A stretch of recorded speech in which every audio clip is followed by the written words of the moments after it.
Good morning, ladies and gentlemen. Welcome to the Catalyst webinar series presented by the Education Committee for the Southern California PGA. The Catalyst webinar series is a bi-weekly educational platform for creating success and change in your club and career. We're very excited to have David Pierce from the USGA on the webcast this morning. David is the Director of Research and Operations for the USGA in their Greens section. He develops and disseminates sustainable management practices. He's been with the USGA for 4 years. He started as a research director in 2018. Prior to that, he's got 30 years experience as a chemical engineer. Mr. Pierce, thank you very much for taking the time to be with us today. Welcome to the Catalyst webinar. Thanks so much, John, for having me, and look forward to the discussion today. Hello, everybody. Indeed. So our topic today is best teas. And it says discussion, so don't hesitate to jump in with questions or send them by the chat to John.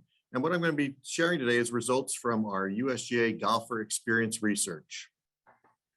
A few objectives that I hope to accomplish today during our discussion. First, just give a little bit of an overview about the USGA and how we impact the future of golf courses. Share some of our research on best tees and playing lengths that are preferred by golfers, and demonstrate that forward tees benefit more than just short hitters. Okay, so how is the USGA impacting the future of golf courses? Our vision is that a thriving, welcoming, and sustainable game. And our purpose is to unify the golf community, to showcase golfers who inspire us, to govern the sport to ensure a solid foundation, and to advance the good of the game for the next 100 years and beyond. And the advanced area is where the green section and I work. And what we do in the green section is provide innovative products, services, tools, and solutions to golf courses, clubs, and golf associations that improve the quality of the on-course experience and reduce the consumption of critical resources by golf courses. And we do it through research, which is my job and the team that I lead here at the green section at the USGA. We also have an education component. Green Section Record is one of our primary products there, a bi-weekly or twice monthly newsletter that's sent out. We develop tools and share them, and we have consulting services. In our work, we've realized that some golfers want more, and we did a study a while back of customer satisfaction, and only 69% of golfers reported being satisfied with their experience. And this ranks similar to satisfaction of the federal government, airlines, and health insurance companies, not really a company that we would prefer to be in. So we think there's an opportunity, and by monitoring and improving golfer satisfaction, we believe that the industry can build on our 2020 and 2021 success and continue to grow demand, increase revenue, increase profitability. And to do that, maximizing satisfaction is critically important. We need to provide value for the golfer's time and money. So the topic of today is to focus on tees and best tees. And so let's first define what best tees are. So in red, you see, we put a statement out there and we polled a variety of LPGA and PGA of America golf professionals. And we made the following statement. A set of tees is a good fit for a golfer's ability when it allows them to comfortably reach the fairway on par 4s and par 5s, reach most greens in regulation, and allows them to hit a variety of clubs on their approach shots. You can see the survey was answered by almost 400 LPGA members and about 350 PGA of America golf professionals. And 99% either agreed or somewhat agreed with that statement. And there was very little disagreement with that statement. So practically speaking, what does that mean? Or in other words, if a golfer plays a best tee, we would say that with good shots on most holes, all golfers should be able to make a 2-putt par and have birdie chances without constantly using the longest clubs in their bag.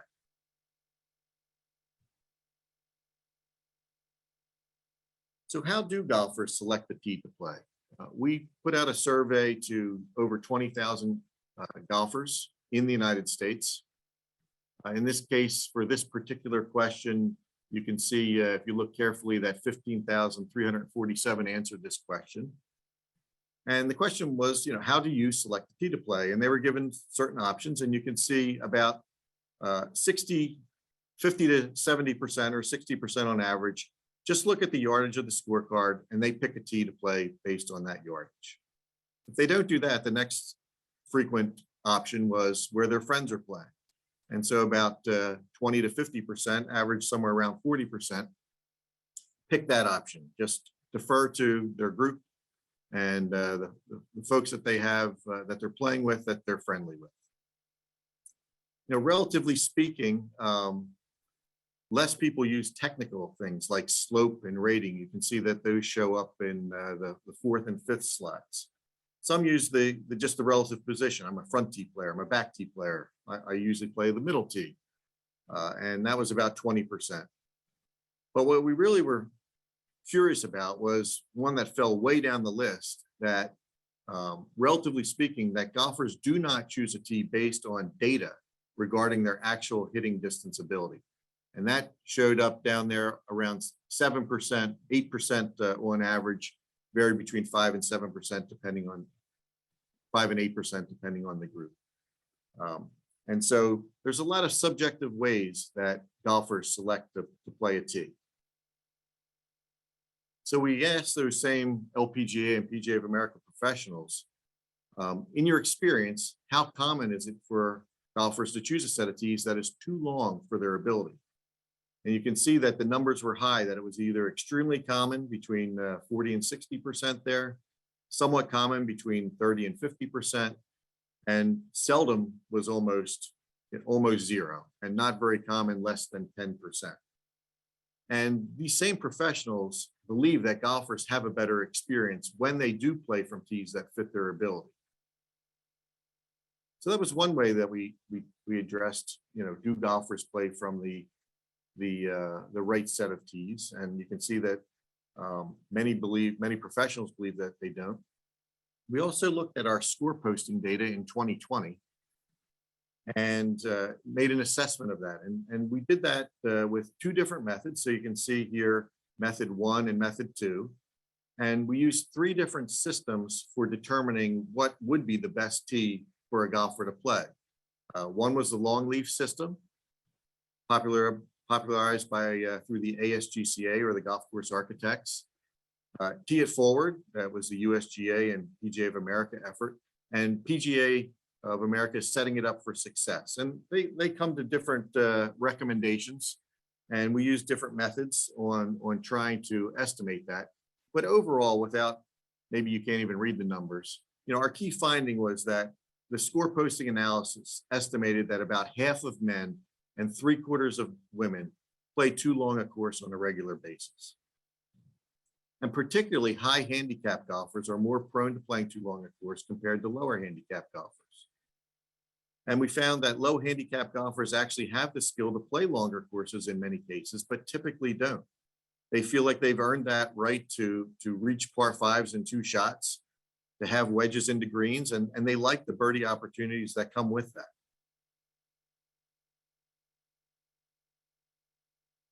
So why don't golfers play the best tees? Variety of reasons, and I don't think any of these will surprise the audience. There's the ego. I always play these long tees, and I want to stay with that. There's peer pressure. They don't want to be the one to step forward and play different in the group. All my buddies are playing the back tee, I'm going to play the back tee too, even though I know it's probably not best for me. It's what people always do, creatures of habit. Just walk out there. I'm a back tee player. I'm going to play the back tee on every course that I have around to play. There can be gender or age stigmas. So we all know that there's certain colors of tees that have strong gender bias or age bias. Red tee showed up in our survey as having the strongest bias as a female gender tee. Gold tee is a typical one for senior men tees, etc. And so whether it's gender or age, there's certain colors that have certain associations, and somebody that's doesn't fit that group may hesitate to play that tee. In fact, when I was out at Brookside in February, and that was how I ended up speaking with you today from that discussion. Data was presented there for 3 different 6,000-yard courses. In one case, there was only 300 postings over 5 years. In the other 2 cases, there was 20 to 25,000 postings over 5 years. And the difference was that the one that had relatively few, it was a red forward tee. Even though it was exactly the same yardage as the other 2 courses, it rarely got played and had scores posted to it. And that was a heavy indication that red tee was a barrier to folks choosing to play that, even though the yardage was something that they would routinely play on other courses when it wasn't a red tee and not the most forward tee. And that goes right to that lack of enlightenment. Maybe that's a little bit of a strong word, but sometimes folks don't realize that it really would be okay to go play that tee if that's the one that fits your game. And in many cases, and our data bears this out, there's a lack of options. Sometimes there's just not a forward tee available enough to suit a player's game. They don't hit it far enough to play the shortest option available, and so they're forced, if they want to play that day on that course, to choose something that's longer than they're capable of. So that's the golfer's perspective on best tees. Now let's look at the facility's perspective on best tees. So we asked about 120 NGCOA, National Golf Course of America, Owners of America Association, this question: do you plan to focus on attracting more golfers from any of the following groups? And you can see that across the board, these owners wanted to attract new golfers. There was no categories less than 50%, no category less than 60% even. But that they were particularly interested in attracting female golfers was the highest rated, almost 90%, junior golfers over 80%, and families just under 80%. We also asked those same members, would you like to improve the pace of play at your course? And 3/4 of those members said, yes, that's an important priority for them to try to achieve. So our key finding was that golf facilities want to improve pace of play and attract more players, including those with shorter hitting distances. And we point out that additional teeing options could help them achieve both of these goals. All right, so let's dig into some of our score posting data. So this is for female golfers, and these are the number of scores posted in 2020, and it's binned by the front tee length of a golf course. And so if you look at, let me try to get my pointer here. If you look at the bottom of this, for courses that have a front rated tee of 5,400 yards or longer, we had 420,000 roughly scores posted in 2020 out of the 7 million. And it averaged about just under 300 per course. And as you look at the table or the chart to the right, you can see then as the forward rated tee got shorter and shorter, that the number of score postings increased until when we had the bin of forward tees shorter than 4,200 yards, we had the most postings per course of 850 and the most postings overall of 1.8 million. And so what you see is as shorter and shorter tees are offered, more and more female scores get posted, and you can be assured that there's more and more female play at those courses as well. Hey, David, Yes. could you explain the discrepancy between the 5,000 and the 5,200 yard courses having more scores posted than the 4 shorter sections of courses? Yeah, I think that's just a little bit of some noise on the data. I wouldn't make I wouldn't say that any one particular bin here we should focus in on the number, but the overall trend is what really is important here, is that we move as we move from the longest to the shortest, that slope of that line is showing more and more play from the shorter tees. So I can't specifically explain that exact number. You would say that that's just a very popular length, forward tee length course, 5,000, 5,200? It is so the most common forward tees are in the 4,800 to 5,200 range. And you can see that with the 1.1 million and then nearly 1 million scores posted. That's where the most number of courses are there. So if we looked at, when we take the ratio, that's why the ratio is maybe a little bit more indicative of what's going on here.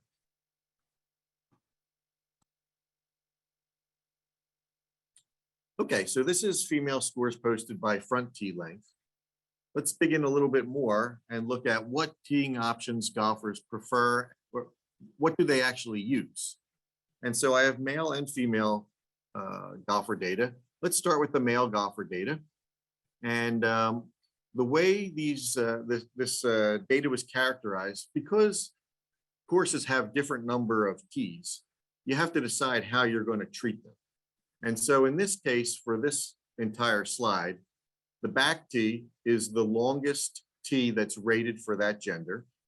And for, of course, the male golfer, that's the ultimate length of the course. And the front tee is the most forward rated tee for that gender. And then whether there's 0, 1, 2, 5, 10 tees in between, all those tees are grouped together, if they're not the front or the back, as middle tees. Okay. And so what we see here is for short courses, if we start at the top of the male table, that are less than 6,000 yards in total length, that many male golfers play that back tee, 45%. And that the other 55% play something shorter than the back tee. And then as courses get longer and longer, and using 200-yard bins here, you can see that the use of that back tee drops steadily as the course gets longer. So that once we get above 6,600 yards, only 8% of the golfers post scores from the back tee. And that drops to 5% for the 6,800 to 7,000 bin. And once you get over 7,000 yards, only 3% of scores are posted from a back tee. Correspondingly, you can see that the use of middle tees grows, and that nearly 94% on those long courses are from one of the middle tee options. Overall, male golfers in the United States, 86% of the rounds are posted from middle tees, meaning they had a tee in front of them and they had a tee in back of them that they chose not to use. They chose something in between the front and the middle rated tees. Sorry, in the front and the back rated tees. They chose a middle rated tee. So in other words, they had a choice, and they consciously decided, for whatever the reason, we saw some of the reasons earlier, to pick a middle tee. For female golfers, only 47% choose a middle tee on average. And what we see is, if we look now at the forward rated tee here, and we start again at the long side, so for courses that have the most forward rated female tee longer than 5,400 yards, 84% of the scores are posted from the front tee. And then as that front tee gets shorter and shorter, we already saw that the number of rounds increased, but we also see that the use of that front tee drops. And when you have a front tee less than 4,200 yards, only 12% of the rounds are posted from that front tee.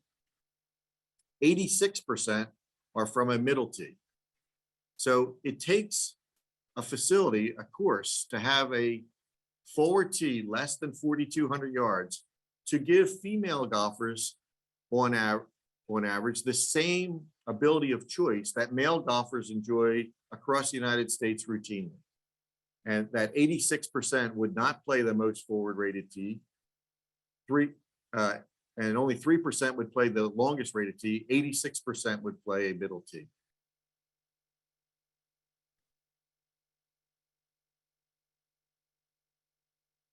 So some key findings about teeing options. A golfer that hits tee shots an average of 150 yards would need a course length of about 4,400 yards to have a 7-iron as the average approach club shot after a good tee shot. So there may be longer holes where they'd have a longer club in their hand, and there may be shorter holes where they'd have a shorter club in their hand. And there's middle holes, middle length holes where they're going to be 7-iron plus or minus 6, 7, 8-iron, something like that. And this, by the way, is the average female golfer hits their tee shot with a driver 150 yards. So while they typically play 5,100 yards today, that's where we say that 75% of female golfers routinely play too long a course because their ability really tracks to a course length of 4,400 yards. And I will say this is at sea level, 18 holes, par 72, your standard configuration with 4 par 3s, 4 par 5s, and 10 par 4s. We find that 28% of 18-hole courses offer a forward tee of less than 4,600 yards and only 15% less than 4,200 yards. That benchmark that I said that would give female golfers the same ability of choice that male golfers enjoy routinely. And we point out that back tees, and we've already said this, longer than 6,600 yards are relatively infrequently used. They're used by less than 8% of golfers.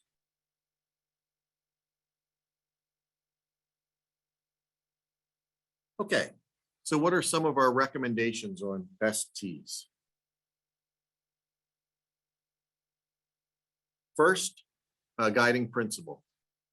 We believe that golf courses should have, and golfers should be encouraged and empowered to use, tees that are a good fit for their individual hitting distances.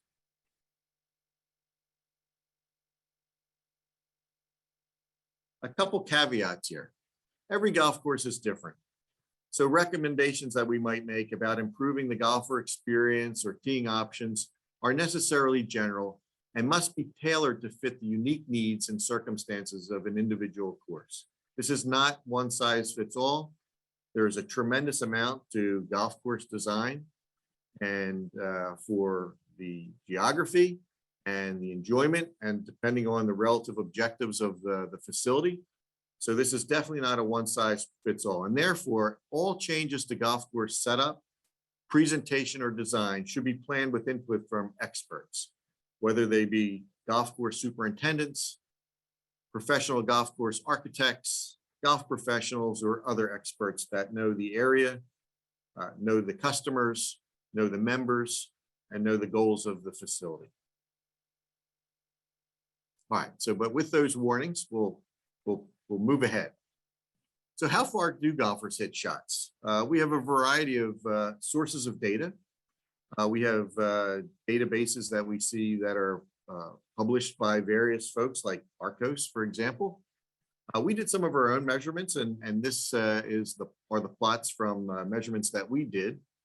What was particularly interesting about these measurements of roughly 300 players in 2021, last year, is that we gave them a detailed questionnaire before we measured their driver, 7-iron, and pitching wedge hitting distances. So we measured all 3 of those clubs with TrackMan on driving ranges, both public, private, and driving range only. And we also asked those same golfers how far they hit those clubs. So not only do we have the performance measurements with TrackMan launch monitor, we also asked them, and we made notes about the equipment that they use. And what we found is, you can see we have not a nice, smooth, normal distribution here with relatively small numbers of golfers. But in this study, the average driving distance for female golfers was about 139 yards, and the male golfers was about 219 yards. And this was roughly the same as we saw in and reported in our Distance Insights work in 2020. In 2020, that reported that the average male driving distance is 208 yards and the average female driving distance is 150 yards. So I mentioned we had a survey of 20,000 golfers, and we asked them how long they hit their clubs in that survey. In this case, of course, we don't have launch monitor data for those 20,000 golfers. And we asked them how long holes should be. For a par 3, we asked them what's the shortest a par 3 is before it starts to get unsatisfying? What's the longest it should be before it gets overwhelming? And what's a good middle ground, average typical par 3? And we asked the same question for par 4s and par 5s. And then what we found is that regardless if it's a long hitting golfer or a shorter hitting golfer or golfers in the middle, that it came down to that they felt that they should have about the similar type of clubs in their hands for hitting the shot from the tee that they were playing to the green. So for a par 3, we found that on average in the middle, a 6-iron plus or minus was a good average length for a par 3. And that if you start getting up to 3-wood or longer than 3-wood, it starts getting too long. And if you're getting down towards gap wedge or certainly less than gap wedge, it's not an overly satisfying par 3. It's starting to get too short. For par 4s, the middle par 4 length was whatever their driver distance was plus their 6-iron. And if it started to get more than a driver 3-wood, it started to get too long. And if it was less than a driver and gap wedge, it started to get too short. And similarly for a par 5, now driver 3-wood pitching wedge was a nice middle of the road par 5. If you got longer than driver 3-wood 6-iron, it was getting too long. And if you got shorter than a driver 3-wood and a pitch shot, it was getting a little bit on the short side.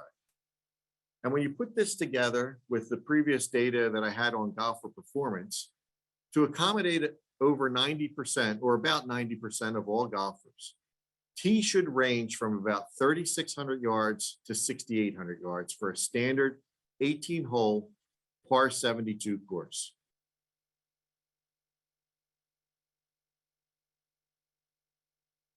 So here's an example how this could be implemented. Playing lengths can be, first of all, can be a mix of physical or combo or blended tees. We asked those same golfers, how far should playing options be separated?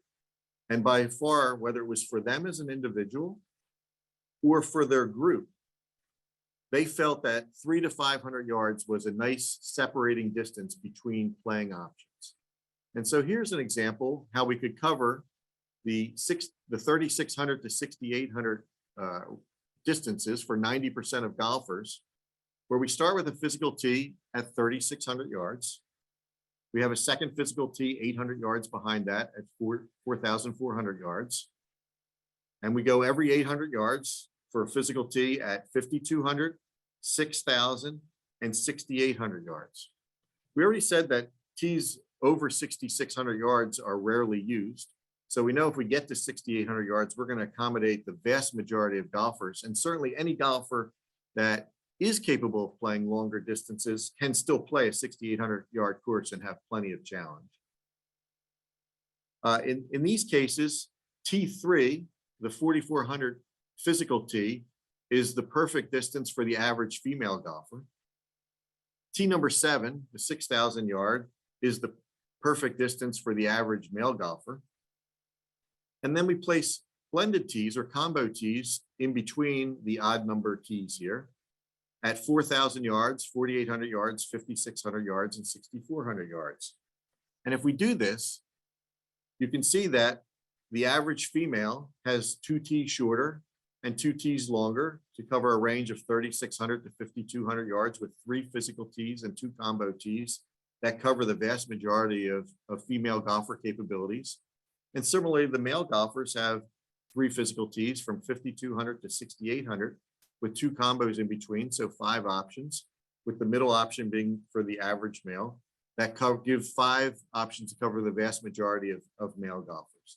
Lots of choice for everybody, lots of capability for the beginner golfer or the shorter hitting golfers for both genders, and lots of challenge for the longer hitting and options for the longer hitting golfers of both genders.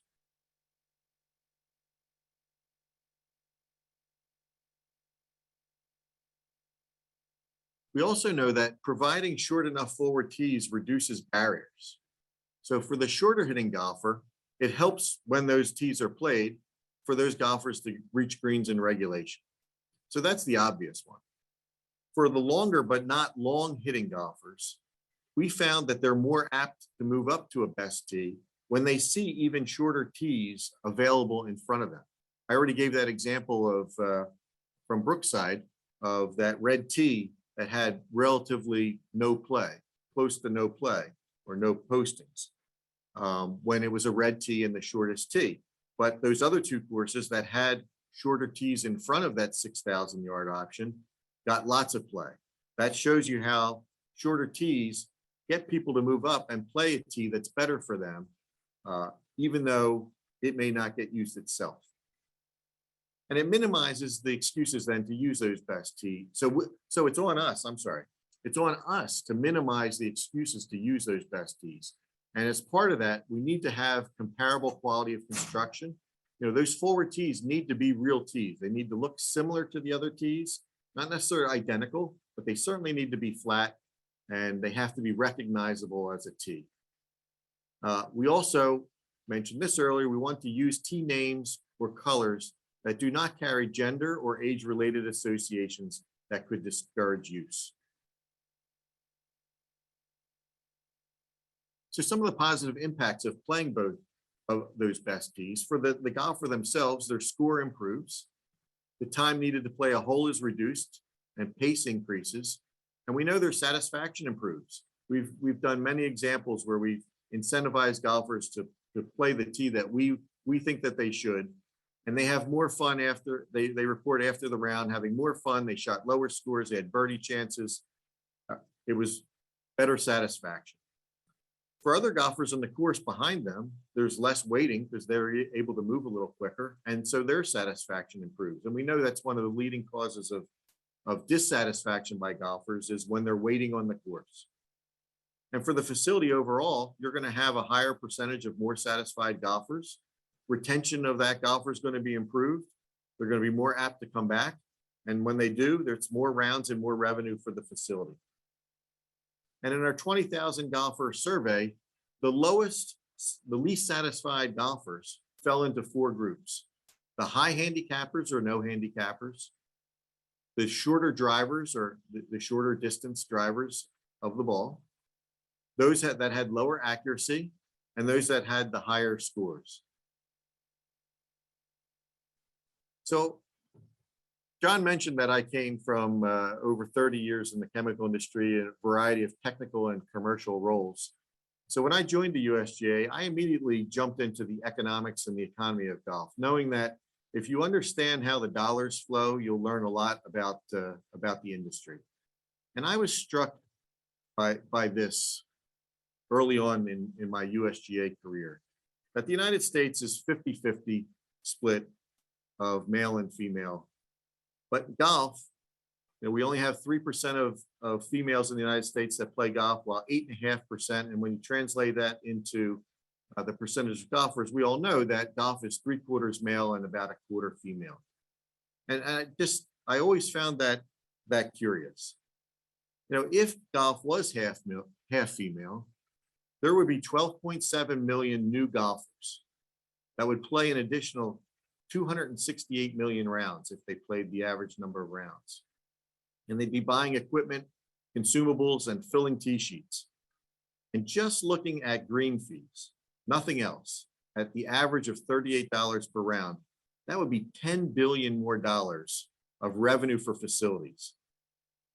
Substantial. And that doesn't include food and beverage, clothing, equipment, or consumables. And I said to myself, why not? So to me, there's opportunity out there. Providing short enough tees for shorter hitting and less skilled golfers is a substantial opportunity. All the data points to that when those tees are offered, they get played, and there's more play by shorter hitting golfers at your golf course. And then encouraging all golfers to play tees. We said that 3/4 of female golfers and 50% of male golfers routinely play too long a tee. We know that when they play tees that match their hitting distance, their satisfaction goes up, and that is a large opportunity for all. So at that point, I'm going to stop. If you have any questions, feel free to send them to John. And here's my contact information. You could also contact me after the webinar. I'd be happy to discuss any of this data or some of the vast amount of additional data that we have on this topic with you. Thank you very much, David. A couple of questions here. Excuse me. Can you talk a little bit about the rounds trends? Of course, post-COVID, March 2020, there was a huge uptick in golf and rounds. Can you talk about what that's done since the pandemic has essentially ended? Could you talk about the growth or the stagnation of rounds nationwide? Sure. And I mean, this is not data that the USGA gets directly, but the NGF and then Golf Data Tech publish monthly data. And I do watch that closely. There's no doubt that that we haven't certainly kept growing. The momentum has flattened out or even stagnated. And I believe the numbers year to date that rounds are off from last year, 21, roughly 5, 6, 7%, something like that, depending on where you are. But that's, I think, the national average. And if you look at month by month, comparing back to 2021, we have where most of the months have been less than the comparable month in 21. I think there's only been 1 or 2 of the last 8 months that have a positive comparison. So I'll say there's just signs that that demand from golfers is weakening a little bit. It's certainly a hot topic, and it's at the forefront of the industry is how to retain these golfers. And I circle back to, what we recommend is find a way to satisfy them better. Give them more value for their time and their money. And we believe that forward tees is certainly a way to do that, to help golfers get onto the right tee, to give shorter hitting golfers a more satisfying experience. And not only would that increase the satisfaction of current golfers, we think that would be the right thing to do to try to get new golfers that try the game. We know it's a difficult game, to give them a little bit better chance of success earlier in their career, to get them hooked. And then as they improve, they have places to move back. And then as father time moves along and we age, we have places to move back up when we need it. Now, David, Brett Porath has the question. He's heard the general guideline that the most enjoyable tees for the particular player are the length of a golf course that is your average 5-iron or 5 hybrid length shot multiplied by 36. So if you hit your 5-iron 180 yards, you multiply that by 36, and that would produce a golf course at 6480. Is there any validity to that equation? Yeah, that's another one of the, so I presented 3 options here: the tee it forward, the long leaf, and the PGA set up for success. That's another one that's popular out there. The reason there's a couple reasons why I haven't used that, or we don't talk about that as an option. First and foremost is a 5-iron is not an easy club to hit. And I think most of us know that a 5-iron of today is probably similar to a 3-iron of 25 or 30 years ago. And that wasn't a very easy club to hit. So a golfer gauging their 5-iron distance is I'd say, a tricky prospect. And that's why we've used 3 clubs: driver, 7-iron, and pitching wedge.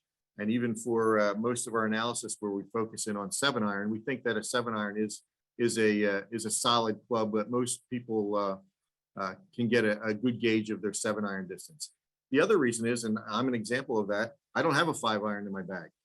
I switched to hybrids after a 6-iron, and that's common with many golfers. So because of those 2 reasons, we've avoided using the 5-iron as a gauge to estimate course length. The last reason is the data that I presented was based on golfers' preferences on hole lengths. This is what they're saying they think for them makes sense. And what we found is across 20,000 golfers, it gave a very narrow distribution when we compared what they said for a hole length to how far they hit their clubs. Gave very strong signals. And so what better way to gauge what tee should be played than asking golfers what they prefer? So do you think a better calculation would be perhaps for a golfer to determine what their appropriate tee is, to multiply 7 times 40? That basically how far they hit their 7-iron times 40 to determine what tees they should play? So What's a quick and easy way for a golfer to determine? So we've what tee? avoided a quick and easy way for 2 reasons. One, if every course was 4 par 3s, 10 par 4s, 4 par 5s at sea level, you could probably go with a quick and easy 7-iron number. But par makes a substantial difference, and there's many other things on the play of a golf hole, like forced carries, dog legs, elevation changes, whether going uphill or downhill, that can actually affect that number. And so if we've hesitated to simplify it because we think it's going to be simple enough for each course to figure out, all right, for my course, what's my number, and have a chart or a table or a little kiosk or just instructions to their starter. And that's something that we're going to be putting together, that kind of information, and having available, we hope, for early next year, so that we can have a very simple and easy way for golfers to determine, okay, for a particular course, this course might be par 71, might be a mountain course, whatever it is, what is the tee that's closest to my hitting capability? And put that same information in the hands of the golf facility. So whether it's at the golf shop, when somebody's checking in, or whether it's at the first tee with a poster or a starter, that a conversation and that information can be directly available, so that each course has their custom number and we don't have to generalize. Well, those are all the questions that we have today, David. I think it's actually we have another question that just came in here from Jeff Johnson. Are short courses comprised of all par 3s, or mostly so findings you could share about? And are the inroads to excitement of playing on those courses the environments? So if I understand the question correctly, I mean, I think par 3s are great. I enjoy playing them. They're very popular. You see many of the resorts around the country and installing par 3 courses. And there the tee selection is probably not as critical. Many of those par 3 courses are on the shorter side. There's not a lot of 3 woods off the tee that I've found on those courses.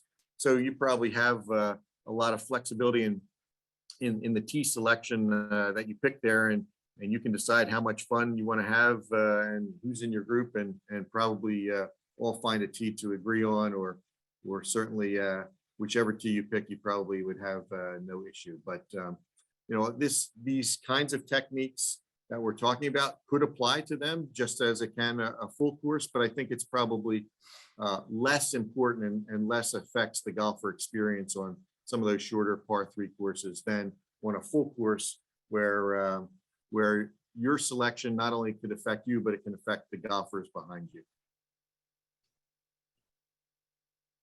Well, I think when we talk about the 3 biggest reasons why people give up the game, difficulty is definitely one of them. And I think as PGA professionals, if we can help our golfers play the appropriate tees for them, we give them a better chance of enjoying the game and not finding that it's too difficult and subsequently leaving the game for that. So, Mr. Pierce, on behalf of the Education Committee for the Southern California PGA, we want to thank you for carving out some time today to help educate the section. And thank you very much for putting the presentation together. George Bedell also had another question. He asked if the slide deck is available. David, do you mind if I send out, you had sent me the PDF of this slide deck last night. Do you mind if I send that out to the attendees today? Go ahead, please do. Very good. There you go, George. We will be sending that out along with an acknowledgement and a extension of gratitude for David putting together the presentation today and coming on the Catalyst. For all the PGA members that are on this morning's webcast, you will get 1 MSR credit for attending this morning's Catalyst. For those of you that are viewing the Catalyst through the archive Catalyst page on the section website, please take the quiz attached to this Catalyst and submit it. A score of 70% or higher will earn 1 MSR credit for taking the Catalyst. But once again, for those PGA members that are on the live webcast, you will automatically get 1 MSR for being on this morning's Catalyst. Thank you very much, Mr. Pierce. Take care, My everybody. Have pleasure. a great day. Thank you. Bye-bye. Thanks, David. Thanks, John.